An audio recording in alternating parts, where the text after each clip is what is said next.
morning, good morning, good morning, good morning. Good morning, 5-9. Papasok na naman tayo.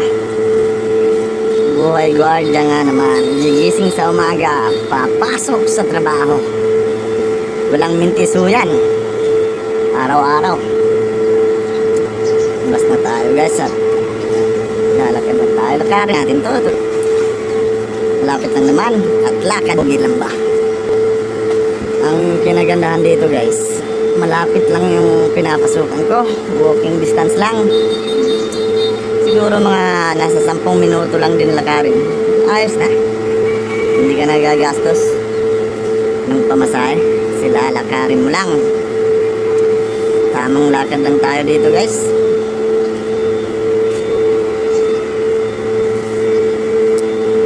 Tignan mo, malapit tayo, tanaw na natin ano. Tawirin natin yung mga sasakyan dyan at masisira yan kung babangga sa atin. Ganun tayo katugas. Konting kembot lang.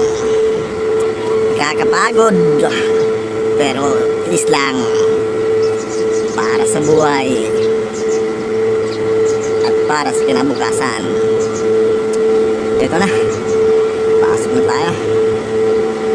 Yan yung ating tropa. Mag-i-in lang yan. Pasok at magbibihis na. Hindi tayo pwedeng pumalit ng matagal at baka madali tayo. Agahan natin, bihis agad para matuwang kapalitan. Mahirap na, baka malit. Madali tayo.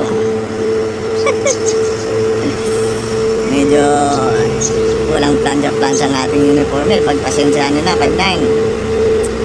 Sa mga kapwa ko 5-9 dyan, manatiling matatag sa hamon ng buhay, kaya natin to. Laban lang, akala nila madali ang guardia. Nakabihis na tayo. Tangin ang itsura yan. Parang tayo. So yan, alam kong di kayo mag-i-enjoy sa panonood nito at pasensya na kayo, ngayon lang ako nag-voice over mga tropa. Ay, naku, bahala kayo dyan. Hanggang dito na lang muna tayo. Paalam, buyers.